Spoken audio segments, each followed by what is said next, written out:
शांति बाबा। आज 28 सितंबर 2023 की मुरली है। सदगुरु वार की मुरली है।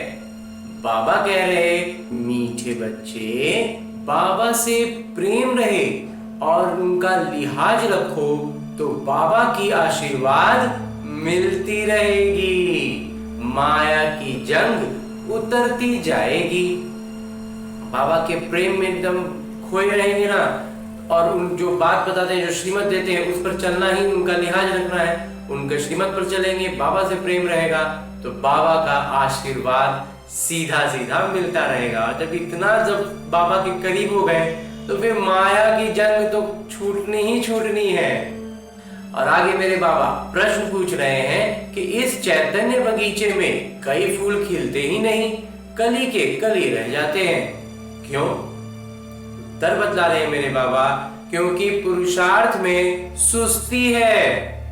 याद करने का जो समय है उसमें सोए रहते हैं। सोने वाले अपना समय ऐसे ही गंवा देते हैं। जिन सोया तिन खोया, जो सोता रह गया वो खोता रह गया। बंद कली ही रह जाती है। सदा गुलाब के फूल वो हैं जो देवी देवता धर्म के चौतरफा किरदार को निभाते हैं।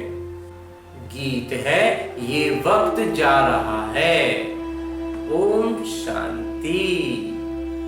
धारणा है कि सदा विकर्म विनाश करने की लगन में रहना है। कोई भी विकर्म अभी न हो इसकी संभाल करनी, बुद्धि की सजगता ऐसी रखनी है कि कोई भी विकर्म अपनी तरफ से न हो पाए। जहां तक हो सके विकर्मों से बचते जाना है। तो माया की ग्रहचारी से बचने के लिए खराब बातों से कान बंद कर लेने हैं। अपनी चलन सतो प्रधान बनानी है। अपना जो चाल चलन है ना, उसको पूरी तरह से सतो प्रधान बनाना। अंदर बाहर दोनों तरफ साफ रहना है। आज का जो समय है ना, इसमें सबसे ज्यादा लोग इस गलतफहमी में आते हैं कि अंदर से पूरे काले और बाहर से पूरे सफेद रहने की कोशिश करते हैं।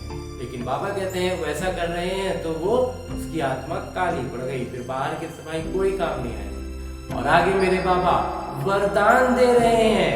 वरदान देते हुए मेरे बाबा कहते हैं संतुलन द्वारा समृद्धवान जीवन का साक्षात्कार कराने वाले सर्वहित युवाओं के पात्र भव। बाबा आज बहुत श्रेष्ठ वरदान दे रहे हैं। पहले आज भी मुरली में भी बाबा ने ये बात कही थी कि साक्षात्कार हम ब्रह्मा कुमारियों में बाबा कराएंगे। बच्चों को भेजेंगे कि जाइए, और वहां जाए आएंगे तो हमारे में उनको बाबा कहते हैं साक्षात्कार कराएंगे। और उस स्थिति तक पहुंचने के लिए आज हमें बाबा वरदान दे रहे हैं। बाबा कहते हैं कि जीवन का ये जो संतुलन है ना, इस संतुलन से बनाना ही सबसे बड़ी कला है कि कैसे विकर्मों को चुकता भी करना है और उसमें फिर नया उलझना भी नहीं है। नए विकर्मों से बचते जाना है, पुराने विकर्मों को विनाश करते जाना है। योग सीखते हुए और बाबा की याद में रहते हुए अपना जीवन आगे बढ़ाते जाना है। यही जो कला है ना, बाबा कहते हैं ये संतुलन बनाने की कला, और ये संतुलन बनाना सबसे बड़ी कला है। तो याद और सेवा का संतुलन हो तो बाबा का दुआएं मिलते रहेंगी। हर बात में संतुलन बनाने का ये जो सहज कला आ जाएगा ना, तो बाबा कहते हैं वो सहजता से नंबर 1 हो जाएंगे, एकदम क्रम में सबसे ऊपर आ जाएंगे। संतुलन ही अनेक आत्माओं के आगे समृद्धवान जीवन का साक्षात्कार कराएगा। हमारा व्यक्तित्व बाबा कहते हैं ऐसा स्तर पर पहुंचाना है। अपना पुरुषार्थ ऐसा करना है कि हमारा जो व्यक्तित्व होगा ना, वही दूसरों को साक्षात्कार कराएगा।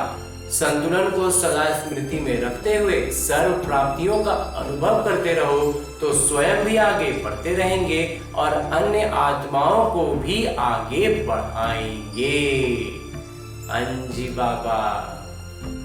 और अंत में स्लोगन है, मुरली का उपदेश है कि महावीर वो हैं जो हर मुश्किल को सहज कर पहाड़ को राई व रुई बना दे। बड़ा से बड़ा पहाड़ को रुई का बना दे और फिर वो राई का बना दे, राई के कितना, और फिर रुई बना के बाबा कहते हैं उड़ा दो। तो महावीर वही बच्चे होंगे। और आज की मुरली के बाद मेरे बाबा अव्यक्त इशारे दे रहे हैं कि अब अपना समय बेहद की सेवा में लगाओ तो समस्याएं सहज ही भाग जाएंगी। समस्याओं के वशीभूत कमजोर आत्मा को शक्ति और गुणों का सहयोग दो।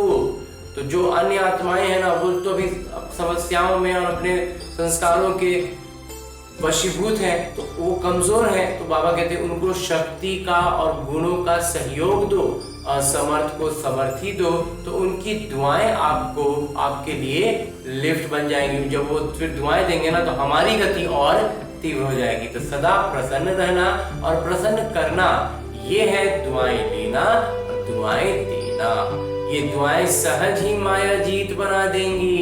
जब ये दुआएं मिलने लग जाएंगी ना, तो बाबा कहते हैं वो लिफ्ट की तरह काम करेंगी। बहुत तेजी से हम ऊपर उठते चले जाएंगे, बाबा के और निकट आते जाएंगे। जी बाबा। ओम शांति बाबा, ओम शांति।